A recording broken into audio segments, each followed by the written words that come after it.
Thank you all so much for joining us today. And I am going to turn it over to Keith to introduce himself and get us started. Okay, excellent. Hi, everybody. So my name's Keith Uloth. I am the contractor that does the pest monitoring for the BC Peace.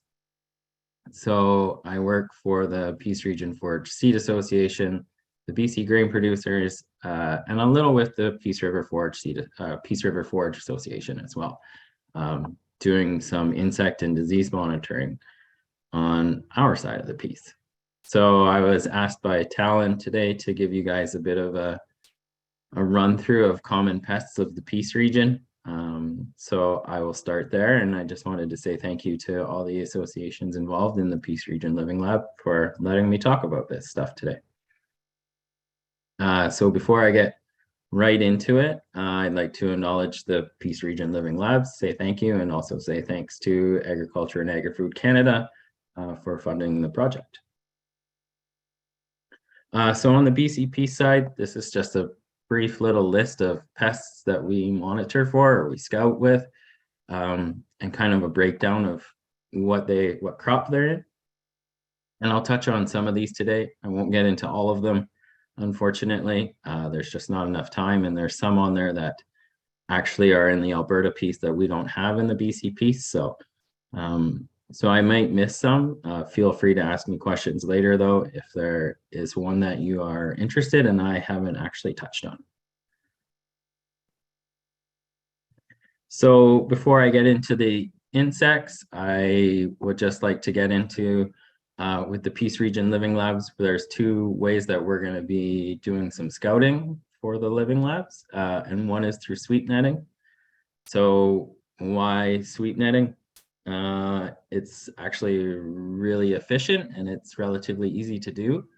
I'm curious if there's anybody that has actually done sweep netting. If there is, can you raise your hand? Just so that I can see, because it is one. Oh, excellent. So it is a great way of determining if you have what kind of insects are in your field. And it's relatively cheap for those who don't know. Sweep net is about $75, and if you're interested in IPM, in insect pest management, it's a great way of getting an understanding of what's in your field, just an overall idea. So a sweep net consists of entering from the field edge, and you just sweep the top vegetation, so the canopy of it.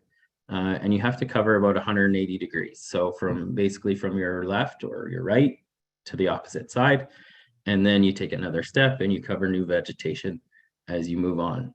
So I have there that you can be used to determine thresholds. So we use that one for Lygus. There's a few other examples out there too. And the amount of sweeps performed can vary greatly from 50, which we do in canola for research purposes, all the way to 25, which is usually the minimum. But I think on average, most producers use about 10. And that's usually what they use for threshold determination. So, and then for the project, the other part of this that we'll be using is pitfall traps. So you can see on the bottom right there, that's a Vernon pitfall. It's composed of 3 parts. So the bottom, which gets put into the ground, aside from that little lip that you can see. And then there's the top cover that kind of acts as a preventative for larger, say, rodents or snakes or something from entering or falling into the pitfall. So we just get basically insects in there. And then there's an insert cup inside that pitfall, just to make life easier for anybody who does the collecting. We put some plumber's antifreeze in there, which acts as a preserving agent and kind of also drowns the insects. Because when you get a lot of people in a small confined space, there's usually some damage incurred. So it kind of limits that, so we can use it for identification. There's also a really nifty little hole in the top. So if you look closely at the middle of that picture, you'll see a white cartridge right around there. And that actually allows us to put pheromone in there as well. So we can actually attract a certain insect that we're actually looking for, which is always nice. So The top picture on the right there is just how we use them within the field. So you'll see those pink flags that kind of run along the side of the field edge. We use a transect, and you're usually about 5 to 10 meters apart. And what they do is they just basically insects or whatever's walking along falls in there. So we use this to kind of catch ground insects, mostly ground beetles, rove beetles. Click beetles is one that we've used it a lot for, and also weevils. So shifting into the actual insects that are commonly found in our region, we'll start with some of the annual ones. So the annual cropping pests, and we'll start with flea beetle. The family Chrysomelidae. In the Peace region, on both sides, we have predominantly the striped flea beetle. There is another one, the crucifer flea beetle, which is all black. And as you can see from that picture on the bottom right, that little guy there on canola stem, he's got a bit of a stripe on each side of his Lateridae. So on his back, he's got little yellow stripes. He's the most common pest that we see. Not usually a pest at this time when these pictures were taken, but in the BC piece, we've been seeing these guys in August doing some serious damage, as you can note with those pictures. They're more a pest in the spring, usually for seeding. And they do a lot of damage to the canola leaves and cause a lot of defoliation. So that being said, their threshold is usually for damage to leaves, it's greater than 25% of damage or defoliation to the leaf. There is an amazing resource, the Canadian Canola Council has a good standardized pictures of percent defoliation, so you can use that one if anybody's interested. The other concern with flea beetles is stem feeding. So we've seen that in the past years, usually when it's really windy or even sometimes rainy, when you have a little more precipitation early on in the year. These guys will go underneath the plant and they'll actually feed on the stem. And then the grower or myself or someone goes in scouting and we just touch the plant and they just fall over like they've been logged. So, which is really unfortunate because it doesn't even give the plant a chance to grow back. So tentative forms of control. There are other things like row spacing and seeding rates have also been proven to be effective for flea beetle control. But insecticidal use, currently there is quite a few products. Desis, Malathion, and Pounce are some of the registered products. I have Silencer and Matador. It is in the Alberta Blue Book, but it should note that it's actually been removed from Western Canada just because of labeling issues. The PMRA had removed it from use with, I believe it was cattle or crop that was being consumed by cattle. So I guess with that labeling issue, the companies that distribute that product have decided to remove it from Western Canada. But it is still in the Alberta Blue Book Guide as of this year. Just to note for anybody in the coming year. So Diamondback moth, another canola pest. This one's interesting in the fact that the majority of the population is migratory. We don't seem to have an established population in Canada. A lot of it comes up from the States in the early spring. So there is an amazing network of researchers through the Prairie Pest Monitoring Network, and that encompasses all of Western Canada.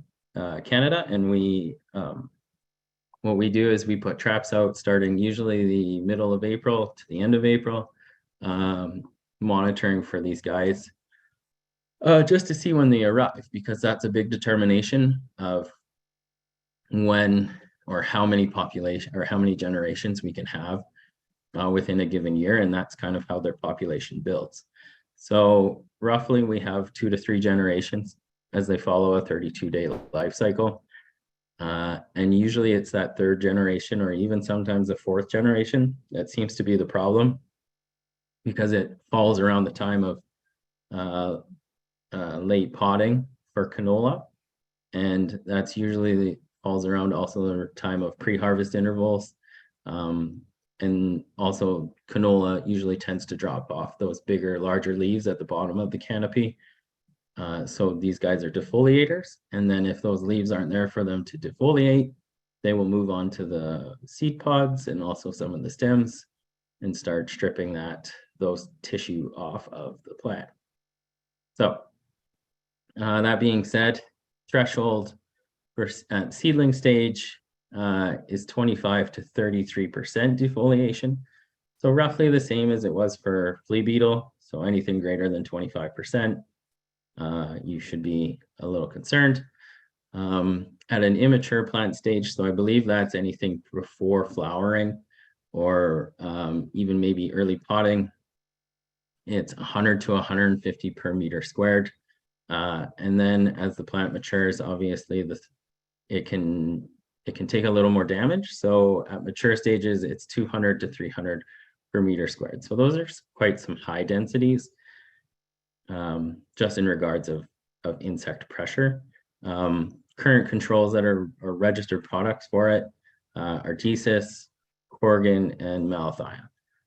I'm not going to talk about silencers also and Matador are also registered products, but I'm not going to mention them because it's not readily available in Western Canada. So Bertha armyworm, this is another one. Our numbers in the BC side have been quite low, but I know in the Alberta piece, there's been some high numbers. I think it was 2019, there was some extremely high numbers of Bertha armyworm, and it's the caterpillar or the larval version, the larvae that does the damage. So characteristically, they start out as small little green caterpillars. They strongly resemble the diamondback, but as they grow and they get bigger and bigger, they start to get that black stripe along the back, and there's a yellow stripe. It usually starts out as yellow and it starts to get a lot darker and turns orange on the sides. And they also are defoliators of canola. The issue is that usually the generation, once they're mature enough or around the size that you see on the picture of the right, they are, canola will be at the stage of potting. So they'll start stripping the seed pods, and they call it debarking. But the nice thing is there's only one generation per year. So we recommend scouting usually about late July, early August for those guys out in the field. Threshold is a little complicated for these guys. It revolves around price per bushel, the cost of the insecticide, and then also the number of larvae per meter squared. So there's a chart that you can look at to determine if you fall within that nominal or within that economic threshold. And control, again, is Coragen, Desis, SHIP 250 EC. So Lygus bugs, we're kind of shifting into a generalist here. The Lygus bugs affect quite a few crops. And Lygus bug is a pretty general term. It consists of about 5 species. And then sometimes you can also throw in alfalfa plant bug too, depending on the crop. So if it's alfalfa, for threshold purposes, they kind of allow a bit of a lumping of them with the alfalfa plant bug. But all 5 species are piercing insects. So they have a rostrum that they use to pierce the plant tissue and suck out nutrients. All of them have a bit of a distinct feature of that V on the back. I'm sure many of you who have been in your fields have seen a little insect with a little V or a heart on its back. And the nymphs are actually are green looking. They look kind of like aphids, but they have little black dots on their backs. So yeah, so they tend to focus on feeding on the flower buds and also the seeds or puncturing into the seed pods. You can see there on the top right, Those blackened holes, those are ligas holes that have been fed upon, and then actually bacteria has gotten in there and caused a bit of necrosis. So they also cause damage that way, as they're a bit of a vector for disease into the plant tissue. Current thresholds for them. So for alfalfa being grown for seed, adults, 8 adults per sweep, and then 5 nymphs when alfalfa is in bloom or budding. And then in canola, this has been changed in 2021. I think the Ag Canada revised it. It used to be a chart, much similar to the birthday armyworm, and it's kind of shifted now. So currently it's 3 ligas per sweep at early potting. And I believe it shifts also when it's later in potting as well, just so that people are aware. Current control for ligas are Saigon and Desis. So, grasshoppers. These were one of my favorite insects to work with. I know not everybody's a fan of them. I really enjoy working with them just because it was the first insect that I got to survey when I started working for the associations. And so they have a little bit of a little piece of my heart. So the order Orthoptera, currently we have 2 main species in the piece, two pest species, I should say. The Brunner spur-throated grasshopper and the two-striped grasshopper are the 2 main pest species that we have. That being said, they both seem to follow a biannual life cycle, so they follow a 2-year life cycle. On the BC side, it seems to be even years. So in 2022, we had a large amount of grasshoppers on our side, and in the Alberta piece, it seems to be on odd years. So for 2023, it seems like grasshoppers might be an issue in the Alberta piece for many people. For recommendations for scouting, there is a recommendation to start looking in your ditches around mid-May. We've seen them emerge at that time, and again, it's all weather dependent. If we have some really warm weather in May and even in April, it may cause them to be out a little earlier. And if it's cooler and we do sometimes get that snow on the May long weekend, they maybe take a little longer to get out. I think last year, just for anybody who kind of remembers how the spring went last year, we saw them in the first week of June. And we saw them mostly in the ditches to begin with.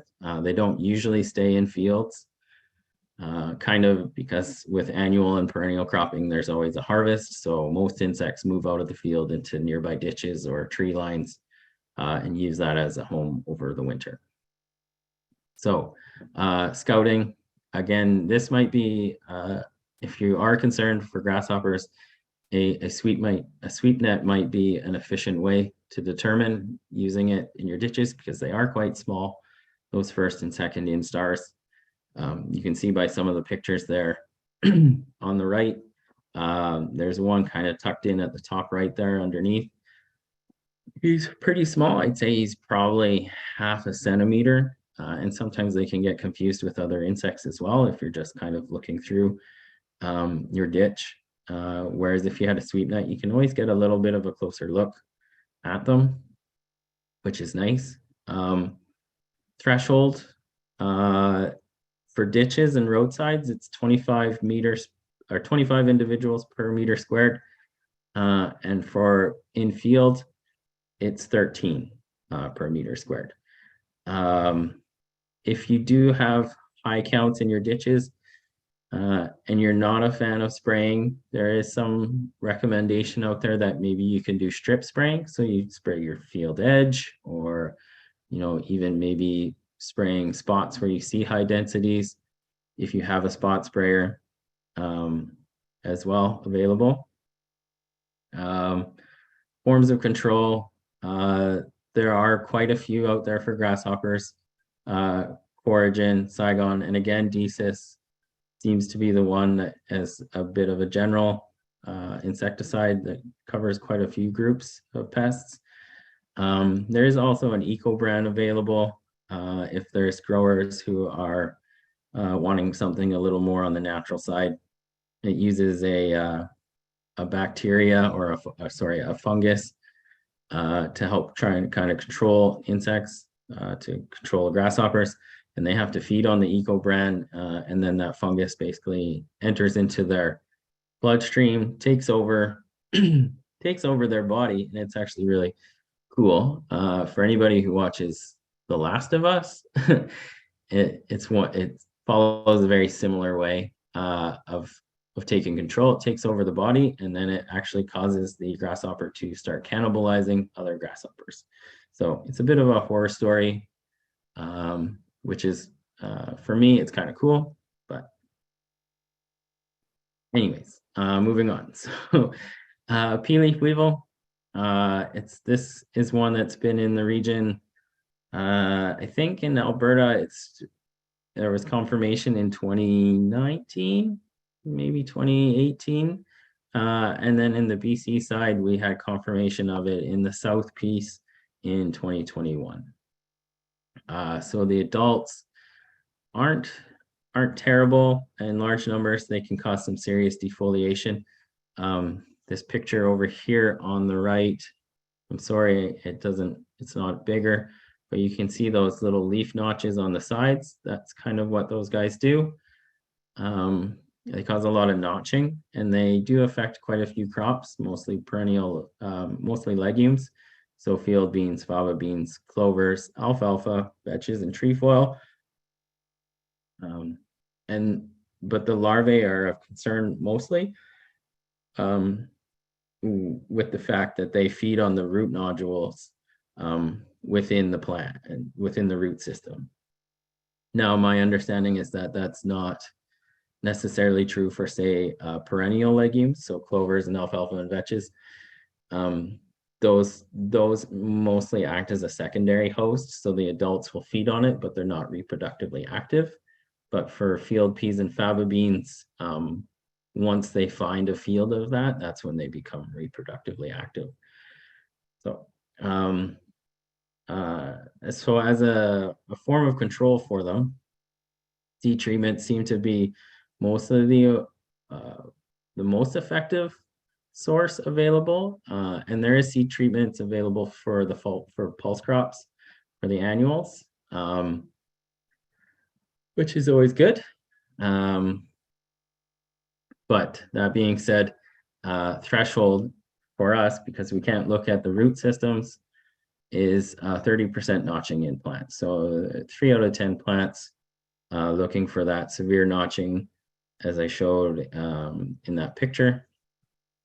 And there is foliar sprays that are registered for pea leaf weevil, but the efficacy is kind of in question, not necessarily how effective it is, but only because of the way that these guys enter into the field and out of the field. They're constantly moving around, and it's really hard for a foliar spray to be effective if the population that you're trying to control is moving in and out of a field at any given time. And so it kind of fluctuates within. So that's where that efficacy issue comes in from the research that I've read. The seed treatments that are available are Stress Shield and Cruiser Max. And from what I've read, they're both quite effective in controlling the larvae on their feeding, and also some efficacy with the notching that's been caused by pea leaf weevil as well. So switching gears into a forage pest, European skipper. This is a Timothy pest, and it has been coming from Eastern Canada slowly west, and has entered into the Peace region, I think a few years ago now. And is a big pest of Timothy. We've seen it with the beautiful summers that we've had. We've seen some serious damage in both the Alberta and BC side the past few years. its main diet is timothy. So this guy strictly feeds on timothy for the most part. The butterflies, most of you have probably seen along field edges or in ditches. They're orange with a bit of a black border along the side, as you can see in that picture at the top. The larvae, as you can see on the bottom picture there, are quite green. They have two white stripes that run down the back of it. But the big distinguishing features, if you're ever catch one, are the reddish brown bars and the two white bars that run vertically on its head. They're there predominantly throughout its entire life cycle with it, so you can always see it.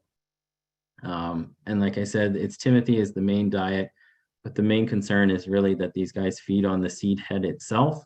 So you can see on that top right picture, the feeding damage.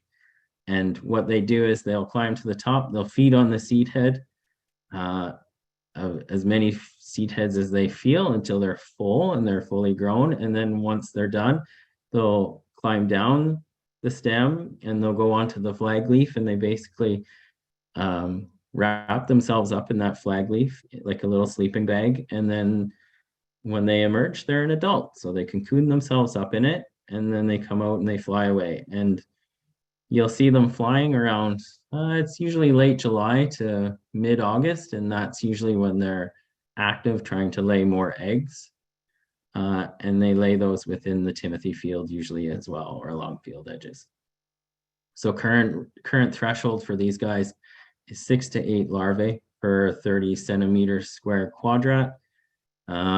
It does involve cutting that quadrat, like the plants in that quadrat out, placing them in a bag, like a potato sack, and then letting it sit overnight, and then finding a nice clean surface that you can distinguish these little green caterpillars out, shaking out those timothy plants, and then counting that larvae.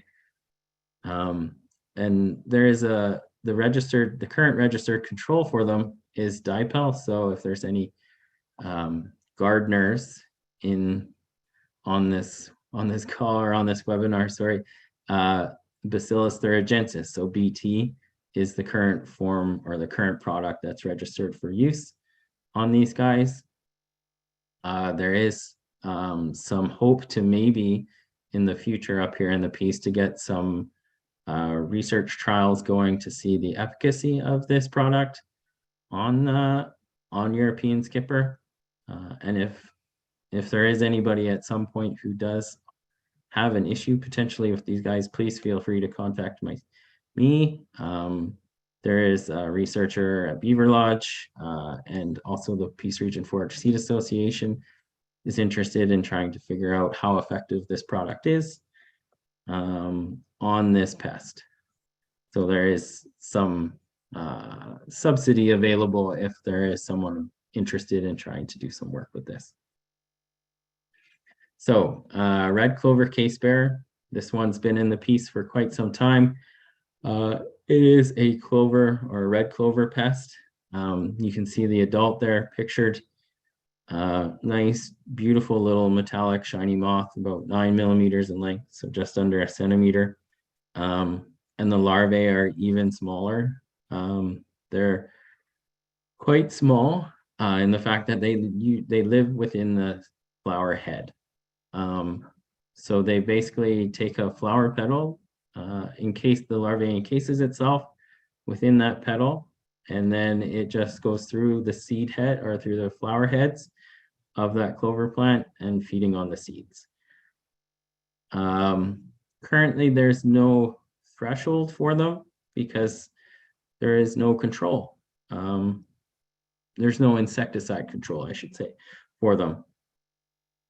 It's pretty hard to get an effective insecticide to control them when it's A, hard to penetrate into the flower head, and B, hard to get any insecticide onto the larvae itself because they've encased themselves within a flower petal. So the current only form of control that's being recommended is crop rotation, and that is a 2-year crop rotation.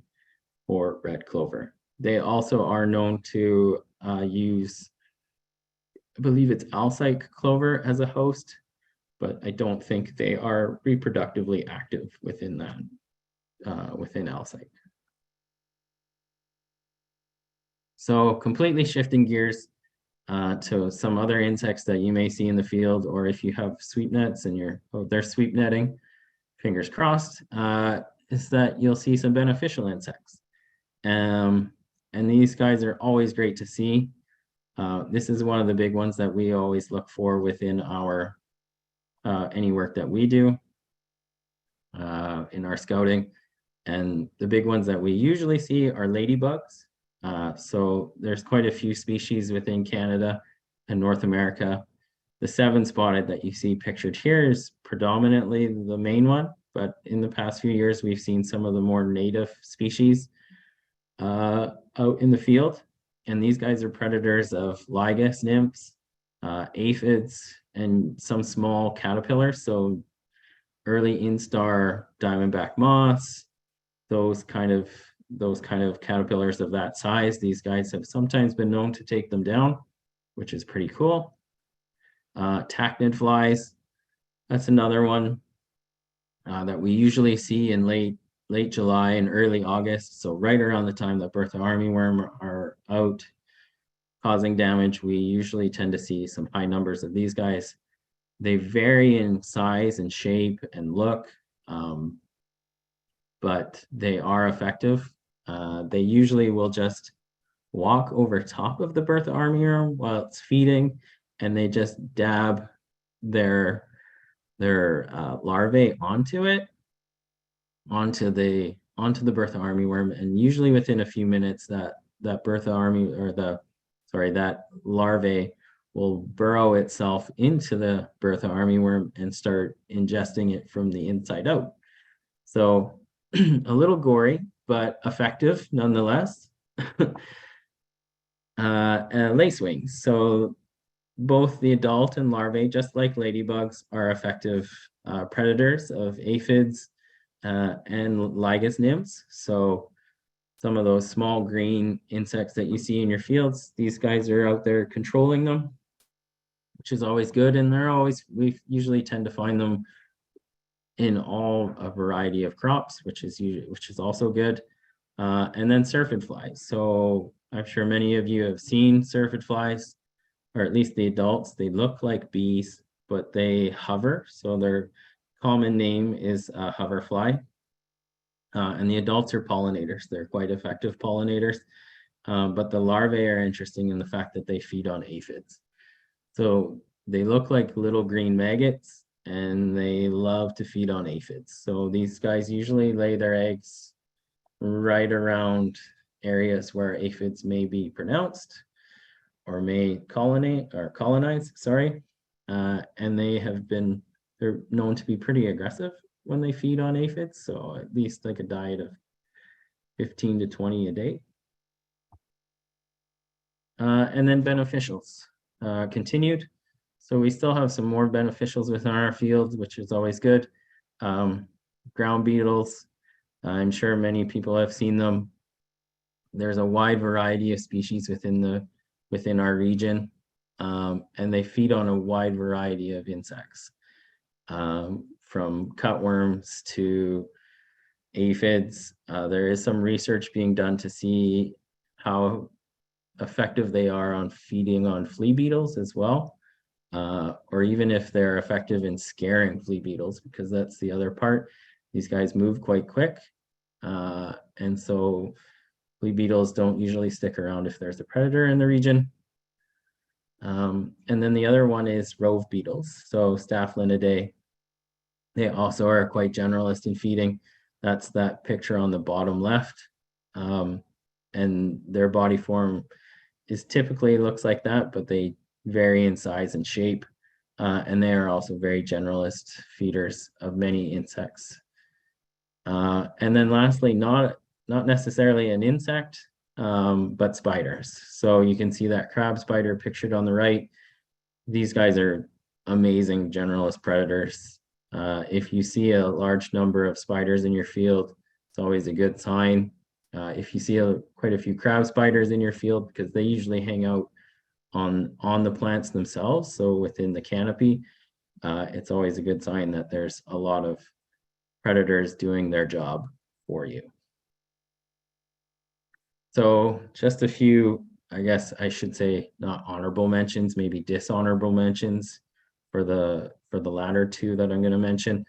There has been some work done. It's just wrapping up for Silvertop. So our project has been working with Beaver Lodge, the IPM lab there, to trying to determine if it's an insect that's causing the silvertop and what insect that is. We've seen this silvertop rise in the past few years. And for anybody who's not familiar with what silvertop is, it's basically the plant ripens, or basically looks like it has ripened or flowered, when really in fact it's been it's dead from basically the first node, or from the penultimate leaf, or even the flag leaf on up until the seed head, and it just kind of slides out, and there's nothing within. There's no seed or anything like that. So there's been some research that we've been gathering with Beaver Lodge to try and determine what is the factor causing that. Black Army cutworm, this is one that we saw on the BC piece last year. It's not technically a pest of agriculture, so we saw it feeding on alfalfa and red clover in some new stands. And they're not, like I said, not typically an agricultural pest, more a forestry pest. They seem to come in after forest fires, and they feed on the new growth within that ecosystem. But in last year, as of last year, we have seen this in some of our alfalfa grown for seed, and some red clover that was used in pasture, and they were feeding heavily. There was quite some high densities. So for anybody who had some issues with their clovers last year, this might be the culprit. So please keep an eye out for it. And then the other one is, we didn't see this in the BC piece. This was reported to me by an associate last year. It's a wheathead armyworm, and it's in Timothy. This was, I think, just east of Grand Prairie. There was a grower who saw this and was curious. So we identified it as wheathead armyworm. The last record that I found was 2014 in the Alberta piece of these guys causing problems to Timothy. And there is no threshold for them, unfortunately. It's just something that they seem to show up, and their population builds for about 2 or 3 years, and then they just kind of disappear. So just to note, to be aware that we have seen them in the region again, and to be out there scouting. So that's the gist of the talk. Here's some resources for anybody who's interested. The Prairie Pest Monitor Network is a great one. They have lots of scouting protocols and all kinds of things. They have a weekly update during the growing season. They have forecasting maps for many of the insects that I've talked about, and some other ones that I have not talked about. And then there's the Prairie Crop Disease Monitoring Network, which kind of goes hand in hand with the Prairie Pest Monitoring Network, but they focus on some of the diseases for cereals and some canola as well, just in helping people to understand those diseases, how to scout for them. And also they do a bit of forecasting for like stripe rust and some other fungal diseases that may be blown in on the wind. And then there's actual resources. There's some PDF links there for people. Field crop and forage pests and their natural enemies in Western Canada. It's a great publication from Ag Canada. And you can always If you like a printed version, please feel free to contact me. My information, I think, is on the next slide. I do have some copies available to give, but the PDF version is there. Same to the cutworm pests of crops of the Canadian prairies. The PDF version is good, but if you'd like a physical version, a physical copy, please feel free to contact me. I'd be happy to try and get you one. And then the latest version of the Alberta Crop Protection Guide is out. You can order a printable or a printed version, or the 2023 online version is available as well for PDF. There's many other resources that I would love to put on there, but unfortunately, I just don't have enough room on the slide. So I guess at this time, I'll take some questions, and my information is right there. Thanks so much, Keith. Very there's a lot of information that you packed into 40 minutes, so we appreciate it. So as Keith mentioned, we'll take questions. Feel free to pop them in the chat, or you will be able to unmute your microphone and ask them that way. I know we have a few people joining in by phone, so if you're on your phone and you'd like to ask a question, I believe it's *6 will unmute your phone to ask them that way. And we'll give everyone just a quick second here to get them input or phrase them in their heads. And just so everyone is aware, we are recording today, and today's recording is going to be made available through Peace River Forage. They'll be sharing the link with everyone, and you'll be able to come back and watch this. So there was a lot of information there, and if you weren't able to capture it all, if you had to step away, don't worry, you'll be able to come back and watch the recording for today's session. All right.